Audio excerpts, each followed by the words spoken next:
Hasta hace poco tiempo, la arqueología del estado de Guanajuato era poco conocida. Es a partir de fines de la década de 1990 cuando comienza a destacar en el horizonte arqueológico de México.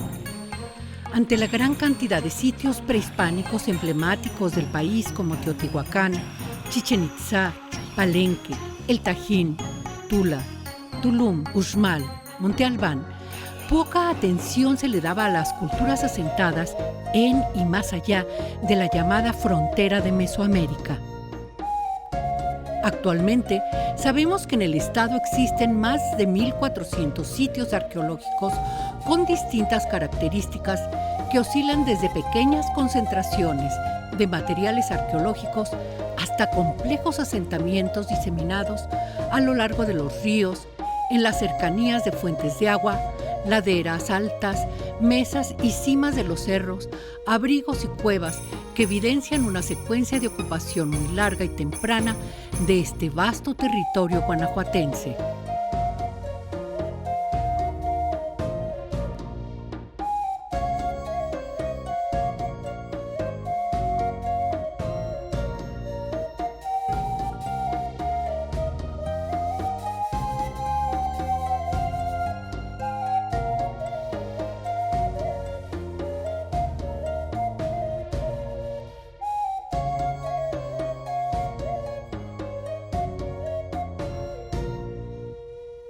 Chupícuaro, vocablo de origen tarasco, ha sido interpretado como lugar azul o los habitantes del cielo azul. Ubicada en el sureste del estado, entre Acámbaro y Tarandacuao, frontera con Michoacán, es considerada la cultura madre de esta extensa zona que conforma el Bajío y parte de lo que ahora es Jalisco, Nayarit y Colima. Este asentamiento, ubicado en la ribera media del río Lerma, tuvo una extensa ocupación que abarcó de 600 a.C. a 250 después de Cristo, mismo período del surgimiento de las culturas zapoteca y teotihuacana. 4 siglos después del aparente despoblamiento de Chupícuaro, entre el 400 y el 750 después de Cristo, en el período llamado Epiclásico, en Guanajuato prosperaron cientos de asentamientos, coincidiendo con el esplendor y abandono de Teotihuacán y el surgimiento de lugares como Tula y El Tajín. El territorio de lo que hoy es Guanajuato fue un lugar de confluencia, intercambio y migración entre el norte, el occidente y el centro de México y frontera entre grupos de nómadas, cazadores y recolectores a los que genérica y despectivamente se les ha llamado chichimecas. Recientes investigaciones consolidan la idea de que las poblaciones prehispánicas de Guanajuato estuvieron conformadas por diversos grupos de migrantes que al relacionarse con las poblaciones locales dieron lugar a una tradición muy particular del centro norte de México. En la actualidad en Guanajuato existen 4 sitios abiertos al público: Cañada de la Virgen en San Miguel de Allende, El Cóporo en Ocampo, Peralta en Abasolo y Plazuelas en Pénjamo.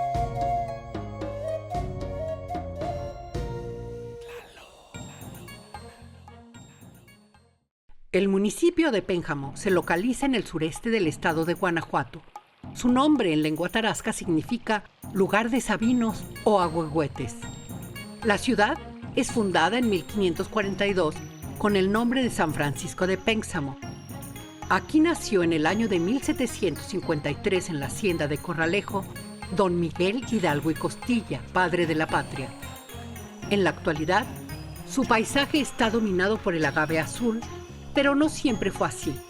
Los frondosos bosques de las sierras que delimitan su territorio se extendían hasta el valle y en su parte sur fue el cruce de caminos para las culturas prehispánicas de Mesoamérica. La zona arqueológica de Plazuelas se localiza en las estribaciones sureñas de la Sierra de Pénjamo. Para llegar ahí, se toma la carretera federal 90, tramo Irapuato-La Piedad, y a 12.5 kilómetros después de la ciudad de Pénjamo hay una desviación que lleva al sitio.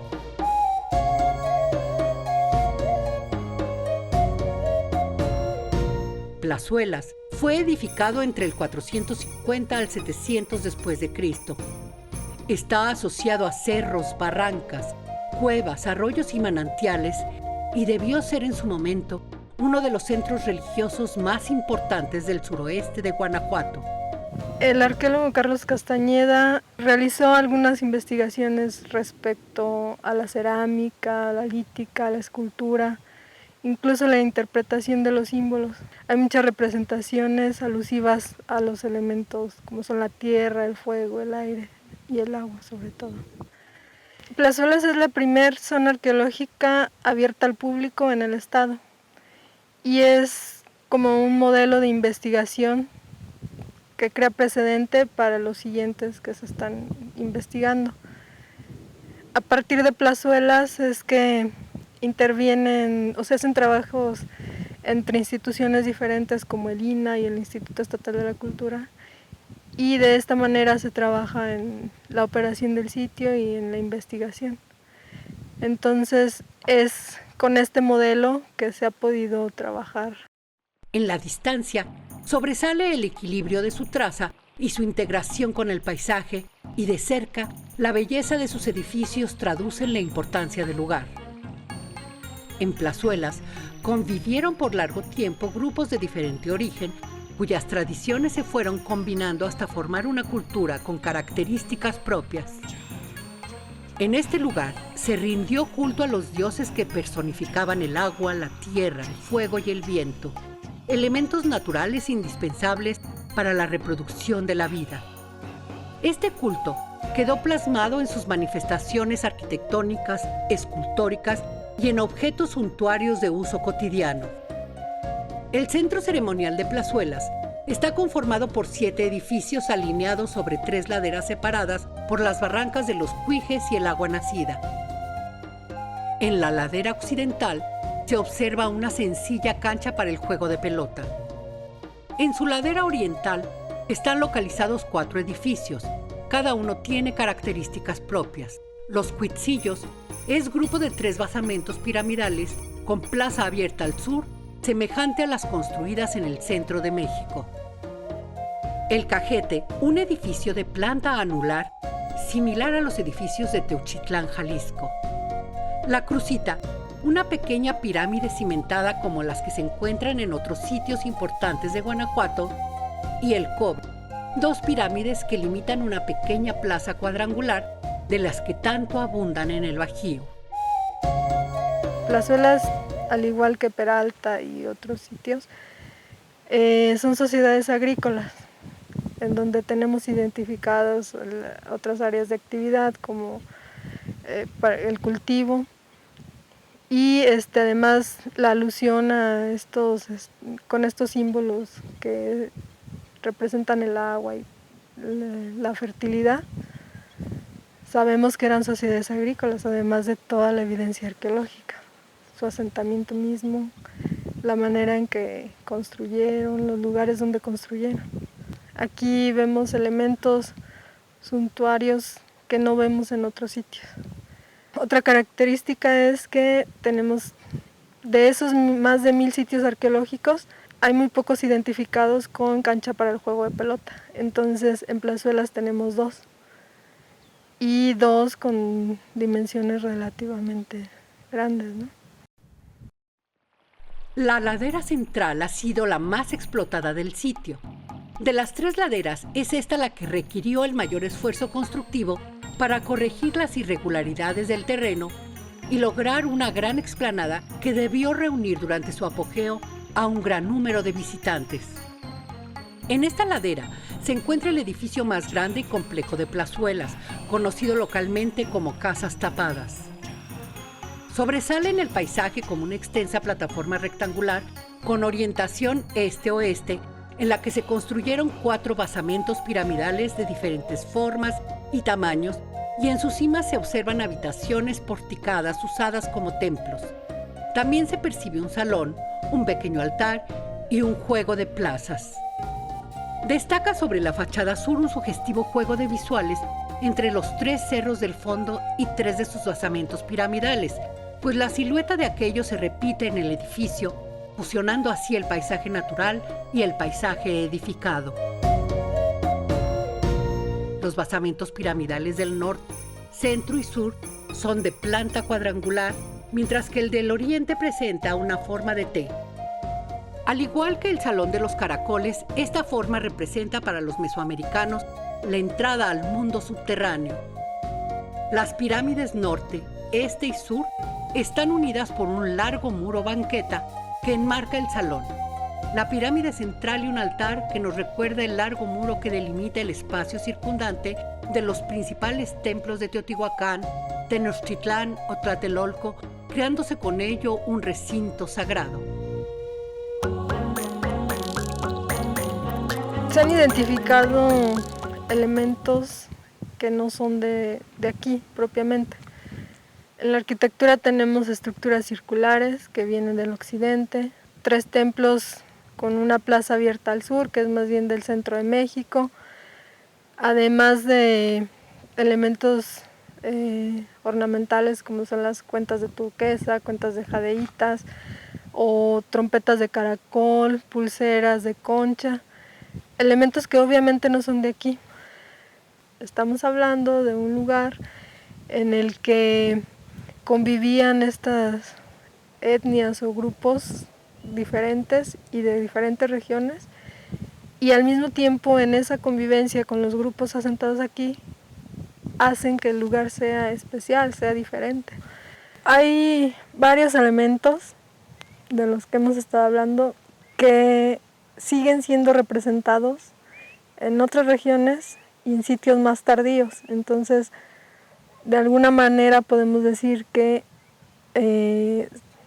los encontramos en Plazuelas o Peralta mucho más temprano, entonces debieron de ir de aquí a otras regiones. Y de hecho es como la nueva tendencia, ¿no?, de investigadores, voltear hacia lo que es el centro norte y decir, bueno, hay elementos que han sobrevivido hasta incluso los mexicas, pero que están viéndolos en esta región en temporalidades mucho más tempranas.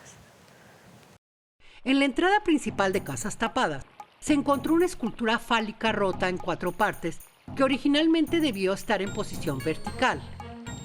Este marcador aporta un tributo masculino al sitio, representado también en varias culturas de México antiguo como símbolo de fecundidad y principio de vida.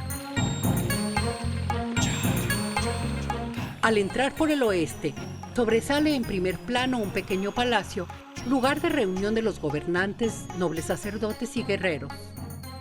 Bajo una de las columnas del pórtico fue depositada una escultura pintada de rojo que asemeja una serpiente emplumada con las fauces abiertas, de las que emerge el rostro de un personaje ataviado con collares. Figuras como esa se encuentran en varios sitios de Mesoamérica, sobresaliendo por su abundancia en el área maya. El exterior de este palacio fue recubierto por un bajo muro de piedras finamente talladas, rematado por una serie de caracoles cortados que simbolizan el viento y a las nubes cargadas de agua. Los elementos marinos fueron ampliamente apreciados para la elaboración de objetos ornamentales y de culto, por eso su comercio fue importante. La espiral de los caracoles representaba el movimiento de la energía vital originaria y al ser usado como trompeta, su sonido fue comparado con el aliento de los dioses. Otra escultura fue recuperada al liberar el costado norte del salón. Se trata del tronco de un hombre semidesnudo, en cuyo torso resaltan las costillas y la columna vertebral. Por la postura inclinada hacia el frente, se puede inferir que representaba a un cautivo. Piezas semejantes se encuentran entre las colecciones de los museos de Jalisco y Michoacán, donde están asociados con los mensajeros de Tlaloc. Los remates del basamento oriental presentan figuras de rayos sobre un atado de cañas y se relacionan con el dios de la lluvia y el trueno, también señor del tiempo agrícola, así como con el fin o cierre del ciclo mesoamericano de 52 años.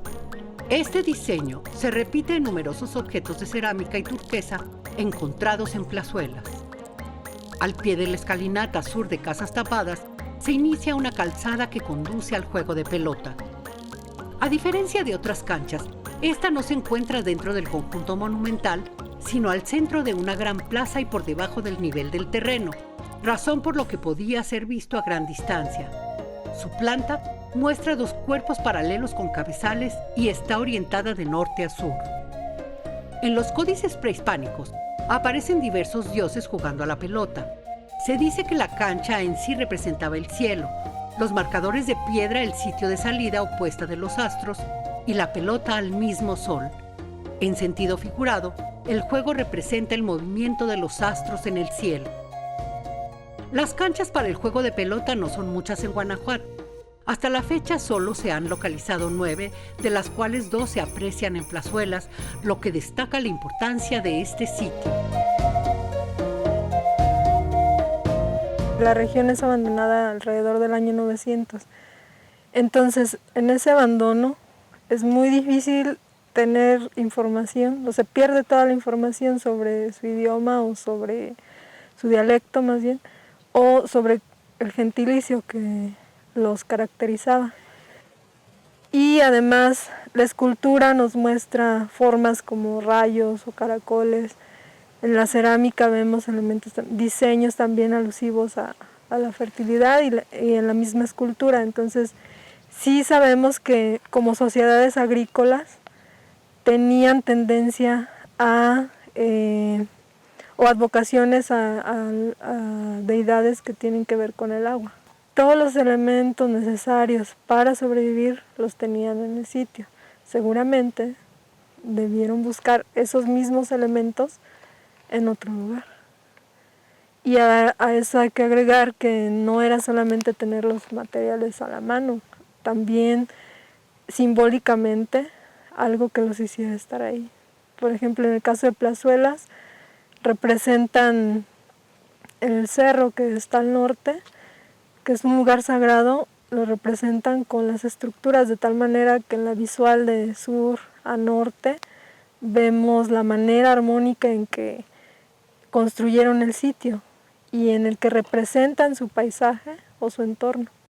En la orilla de la barranca, en el lecho de los arroyos o rodeando los edificios principales, se hallan una serie de afloramientos rocosos ígneos donde se tallaron en alto y bajo relieve diversos símbolos que aluden a la concepción del universo de los habitantes del lugar. Cuando se encuentran aislados parecieran una representación muy sencilla, pero cuando se combinan forman un lenguaje que convierte a Plazuelas en un sitio muy complejo. Varias rocas muestran del mismo modo elementos arquitectónicos en miniatura a manera de maquetas, desde simples habitaciones hasta complejos centros con basamentos piramidales, grandes salones con patios interiores, plazas, canchas para el juego de pelota, calzadas, terrazas y entre todo ello, diversos caminos de acceso. De todas, sobresale la representación a escala del edificio Casas Tapadas, elemento no observado en otros sitios y que ve la distribución de las estructuras y misma orientación del conjunto arquitectónico. En el momento de mayor auge, a pesar de su importancia, la belleza de sus edificios y de lo armónico de su traza, esta ciudad fue quemada, destruida y desacralizada, quedando en la memoria de los pueblos como un lugar mítico donde se rendía culto a los ancestros. Entre los derrumbes de la ciudad abandonada, grupos tardíos como los tarascos dejaron evidencias de sus visitas al lugar que seguían recordando como sagrado. Guanajuato es muy diverso, incluso en este sentido. Cada zona arqueológica que ahorita está en investigación o abierta al público, justamente presenta este patrón arquitectónico diferente. De tal manera que no podemos definir un estilo de Guanajuato o de la región centro-norte. Y en mucho tiene que ver el sentido de los sitios, del uso y función de los sitios, y además los materiales, donde están asentados los materiales que tienen a la mano. Plazuelas es la primera zona arqueológica abierta al público y en el sitio, además de ser un lugar armónico y con entidades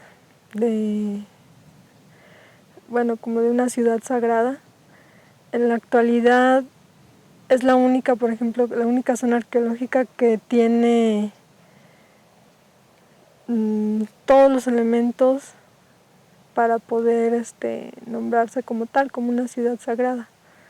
Les decía, es muy difícil que en esta región vean una cancha para juego de pelota en el estado de Guanajuato, o que vean la arquitectura compleja que tiene cada uno de los basamentos.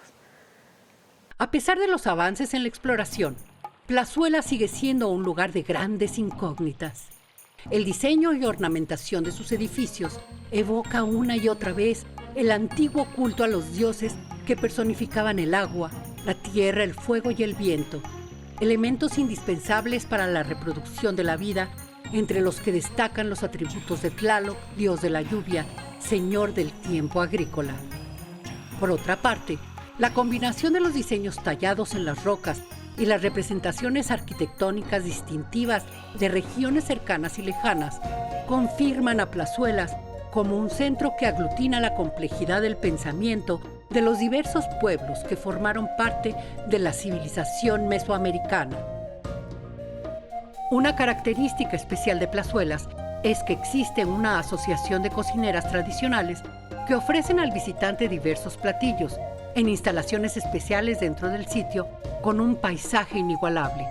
Estas cocineras, que al igual que el rescate y restauración del sitio arqueológico, rescatan y ponen al día recetas ancestrales con ingredientes y maneras de cocinar de la comunidad y de la región. Yo voy a preparar la flor de calabaza con cecina. Mire, primero ponemos una cacerola a calentar y ya después vamos agregando lo que es el aceite. Vamos a dejar que el aceite se caliente un poquito para poner la cebolla a cristalizar. Después de la cebolla sigue el tomate de hoja. Y ya que cambió de color lo que es el tomate con la cebolla, vamos poniendo la flor de calabaza, ya limpia y cortada en pedazos.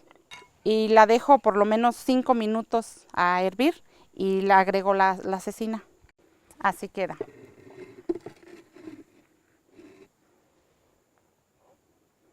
Voy a preparar verdolagas con carne de cerdo.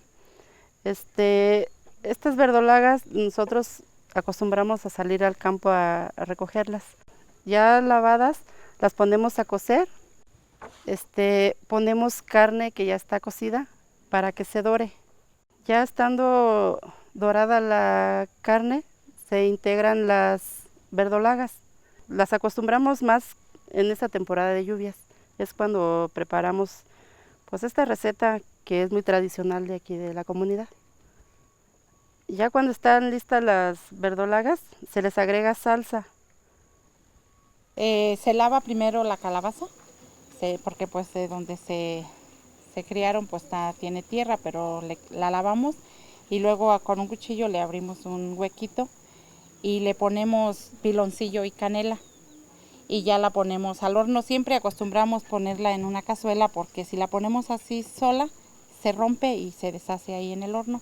Entonces acostumbramos en una cazuela para que el jugo que suelta ahí mismo se queda. Aquí le nombramos calabaza tatemada, o a veces ponemos camotes, a veces pollo enchilado. Lo que hacemos es para aprovechar el fuego del horno, porque todavía queda pues para seguir horneando, pero pues ya terminamos de hornear las gorditas y siempre acostumbramos una calabaza.